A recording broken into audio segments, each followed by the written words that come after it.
I never thought I would see the day when I could make high-quality miniatures at home that were so good I would want to paint them for my board games.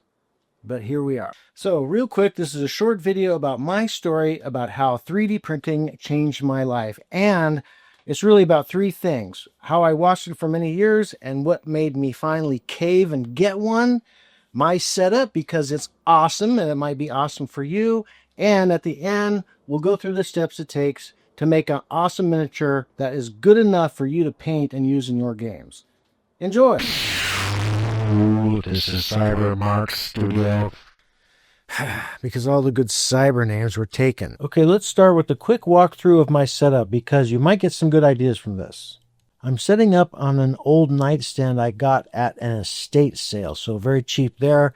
Next to it I have my filament dryer, and on it I mounted a USB switch to control the lighting and the fan. Next up I have a tent enclosure that I got from Amazon, and inside that is my Bambu A1 Mini 3D printer and the AMS light, which is great because it makes changing and loading filaments a breeze with this thing.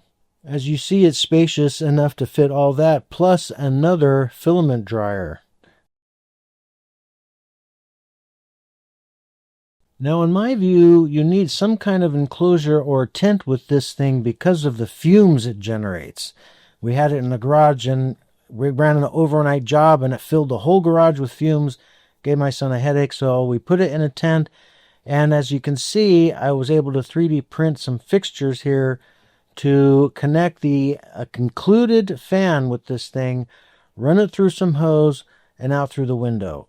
To connect the output to the window, I 3D printed a fixture, and I just took my time. I measured it, I built it piece by piece, and if you would like the STL files for this window extension feature, go ahead and just leave me a request in the comments. I also printed this nice blue holder for my build plates, and I printed these filament racks. Those models are available on MakerWorld. With this setup, I have 4 drawers to store more filament and all the tools and supplies and stuff. So the big question we asked earlier is 3D printing something that even we can do? Which brings us to the next segment, why I finally caved in and got one, because I've been looking at this industry for years.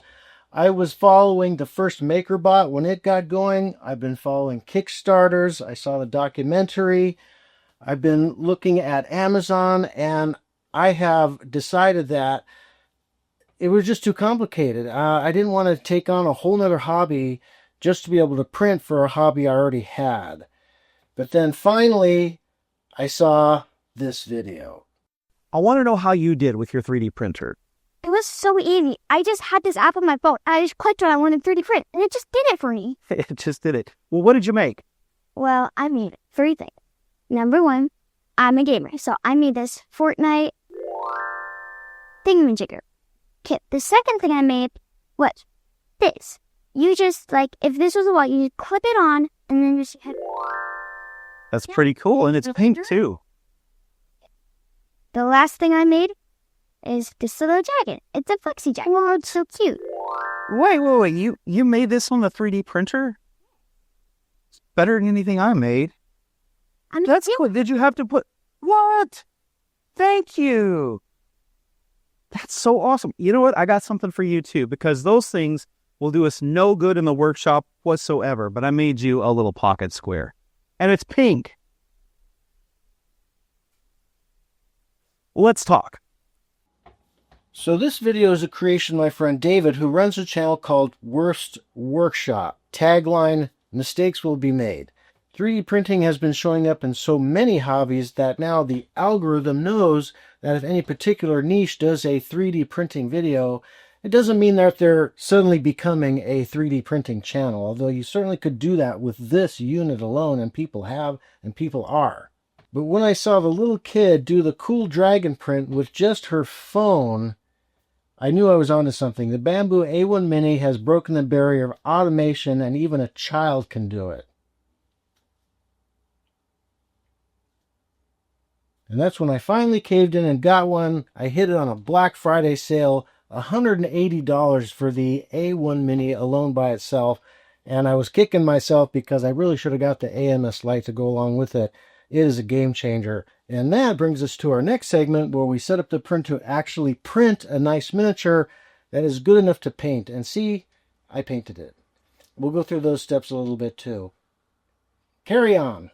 David goes on to say that 3D printing has not only impacted the woodworking hobby, but pretty much every other hobby as well. So much so that the so-called YouTube algorithm understands that when any particular niche or hobby talks about 3D printing, it doesn't mean that they're suddenly shifting to becoming a 3D printing channel.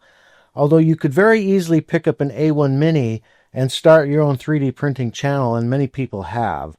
Be that as it may, in our niche, the miniatures hobby, where we want to make miniatures that are good enough to paint, we need to start with a slicer. We get a model, and here we see we've chopped up Poseidon in such a way as that we can get good quality print on each piece. And then when we assemble them, we'll get a much higher quality model with minimal layer lines we need to fill in. Another challenge we run into is the need for supports. Now, supports are there so that the 3D printer is not drooping filament over nothing. It needs something to support the filament as it builds up layer by layer. So in this orientation, we have the arm reaching up, straight up from the build plate, and the need for supports is minimal, which is great. In the finished model, the arm came out with very high quality detail, and even the fingertips look just fantastic. In the upper right, we can set our color scheme to line type, and we can see the supports show up as green, which is great.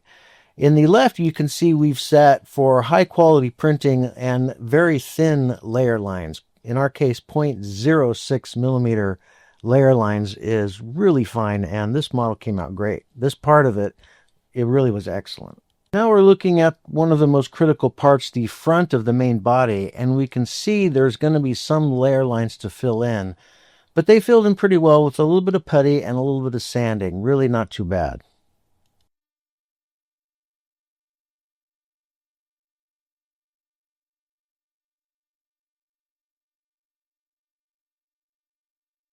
Arguably the most challenging part of the print was the trident. And as you can see, we had to play with the orientation of it quite a bit. But in this setup, we got minimal supports we needed to clean up. And I would point out that in the far left, there's a setting here that lets you set the gap between the printed object and the support material.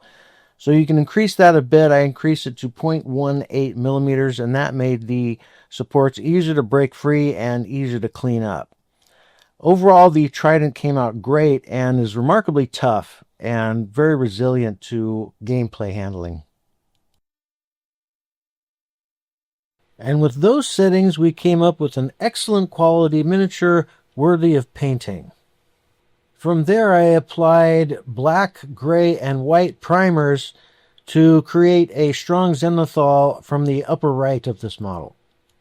From there, I used the Army Painter War Paints Fanatics to build up a skin tone and try to get the base to look more like water. And I know he's not going to win any prizes, but he is a perfectly acceptable game piece, rather dramatic, for my game of Mythic Battles Pantheon. Welcome, Poseidon. So the wrap-up is this. 3D printing has impacted every hobby across the board, and in our niche, in our hobby, it is within everyone's grasp to be able to produce their own miniatures at home and paint them to a good enough quality to include in our many board games. I explained that I have been watching the 3D printing industry for many years, and I have shown what it took to finally get me to cave and actually get one. I then went through the steps that anyone can do to print and paint a miniature suitable for our mini board games, my favorite of which is Mythic Battles Pantheon. And we'll see you next time as we continue our epic quest to paint the entire set. If you like this content, you know what to do, and we'll see you next time.